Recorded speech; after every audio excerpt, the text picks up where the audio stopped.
mucho al gobierno de Salinas de Gortari. Ambos pertenecen a este sistema transeccional salinista neoliberal, pero algo que los conecta mucho y que en cierto sentido hasta podemos decir que tienen se identifican por lo mal que le fue al país, por los periodos de todo el periodo salinista neoliberal, justo con el que inició, que fue el de Carlos Salinas de Gortari y el de Calderón. Son sexenios bien emblemáticos para la destrucción del país y el saqueo del país.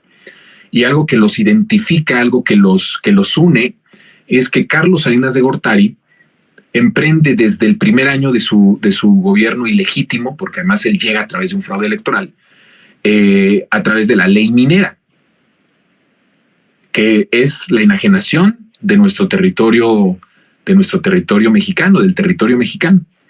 Ya se entrega con esta ley minera a empresas extranjeras de nuestro territorio. Literalmente le entrega una buena parte del territorio.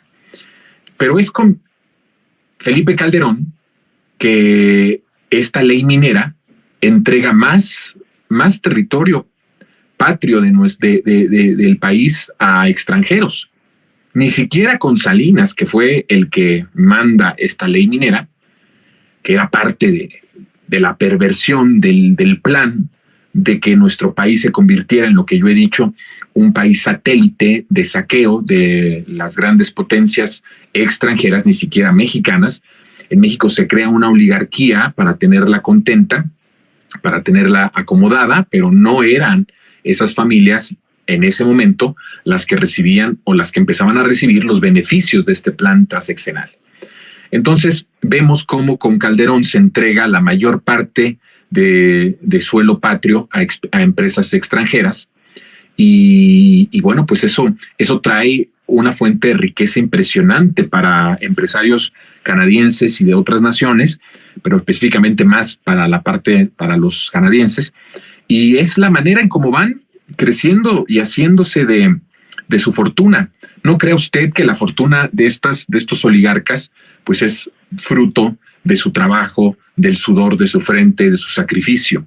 En realidad, vuelvo a reiterar, es una riqueza que se da por el abuso del presupuesto público, por la gran desigualdad que reinó en el país. Miren, si no hubiese existido este sistema en 1988, si se le hubiera respetado el triunfo en el 88 al ingeniero Cuauhtémoc Cárdenas, la desigualdad en el país no sería tan terrible como la que teníamos en 2018. Ahora, con el gobierno de la transformación, hemos visto cómo se ajustan las cifras y es un país menos desigual, pero hay un gran trabajo porque se dedicaron a agrandar esa desigualdad mientras ellos se enriquecían mucho y empobrecían al resto de la población.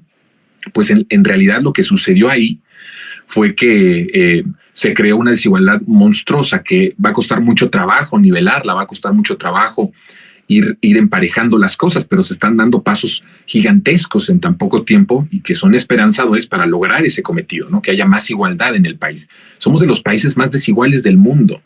Estamos dentro del top 5 de los más desiguales del mundo. Y decía yo que si en el 88 no le hubieran arrebatado el triunfo a Cuauhtémoc Cárdenas, no se hubiera creado esta desigualdad. Y eso hubiera provocado que no tuviéramos los niveles de pobreza que hemos tenido, que no tuviéramos los niveles de desesperación en los que hemos tenido, y tampoco el nivel de criminalidad que ha tenido el país, que es fruto de lo social, que es fruto de cómo se desatendió a la mayoría del pueblo y cómo fue encontrando el crimen organizado oportunidad para que la gente, pues al no tener trabajo, al haber desmantelado también el campo, al tener esos salarios cada vez más raquíticos, mucha gente optó por ser parte del crimen organizado, en donde habían ganancias buenas, en donde tenía la posibilidad de subsistir, de salir adelante. Y eso es algo que es parte de la condena que tenemos que hacer a este régimen. En realidad, pues ya teniendo esta desigualdad, llega Andrés Manuel López Obrador a la presidencia de la República y lo que hace es algo que me parece que es de las cosas que más le reprochan a López Obrador los periodistas de lo que yo llamo esta comentocracia de izquierda. Yo escuchaba a uno en particular decir que de las cosas que le reprochaban tanto a López Obrador, por lo que él decía que esta transformación era una transformación solo en la cuestión de nombre, no de sustancia, que era más un término propagandístico que de la realidad, y que lo que le reprochaba es que no le haya quitado a los ricos. Me da un poco de risa, porque reconozco que esta persona, como otros más, son personas que tienen una capacidad neuronal muy grande. Son personas que tienen conocimiento, que saben, que son preparados, que tienen experiencia. Y me daba risa que utilizaran estos términos para decir que López Obrador no había sido realmente un transformador. El hecho de que no le había quitado a los ricos. me llama la atención el término, me llama la atención la frase de quitarle a los ricos. Pero hablando de quitarle a los ricos, de nuevo mienten y de nuevo se equivocan. Porque no le quitó a los ricos, vuelvo a decir, no puedes quitarle algo a alguien que no le pertenece, simplemente lo que haces es justicia social. Si en ese proceso de justicia social hay pérdidas para estos potentados, es otra cosa, pero no le está quitando a los ricos. Lo que esos intelectuales querían de quitarle a los ricos, pues está mal incluso en la misma frase y en la misma intención de la frase. No venimos a una transformación para quitarle a alguien. Venimos a una transformación para hacer justicia social, para que las cosas sean más justas. Claro, cuando hay un proceso de justicia social, va a haber, pues, pérdidas de parte de los potentados.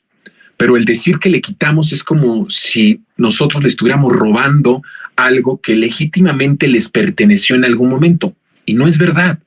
Nada de lo que ellos amasaron, esas fortunas tan grandes, grotescas, que empezaron a tener a partir de 1988, de ninguna forma son cosas que legítimamente ellos se ganaron. Por lo tanto, no podemos decir que les estamos quitando algo que nunca les debió de pertenecer, en ningún momento.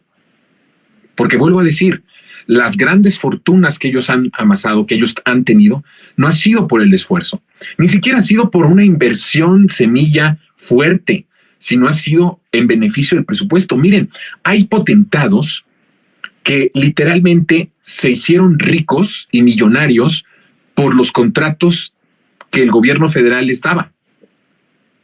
Y la técnica era muy bien ensayada, porque la practicaron además mucho tiempo. Los potentados, el gobierno les daba a la empresa, que muchas de ellas fueron empresas públicas, se las entregaban a costos risibles.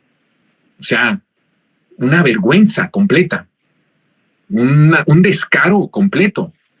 Por eso les llamo monstruos. Ya ayer expliqué ampliamente por qué les llamo monstruos. Pero les daba a la empresa y el gobierno mismo el presupuesto, o sea, siendo una empresa pública, se privatizaba. Después recibían contratos del gobierno federal, que es presupuesto público. Y entonces empezaban ellos pues a hacer su trabajo para acrecentar ese negocio, pero ya, pues si ya le habían dado la empresa, ya les habían dado los contratos, la liquidez, pues nada más que faltaba que no pudieran ellos seguir echando adelante la empresa, ¿verdad? Entonces empezaban a hacer negocios, a incrementarlos, siempre con el apoyo del gobierno federal.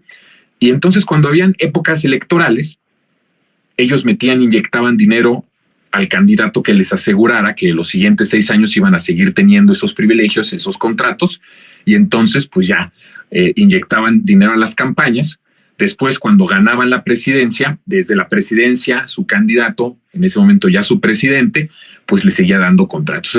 Era todo un círculo vicioso. Entonces hay empresarios que literalmente se hicieron ricos de eso. Bueno, hablando de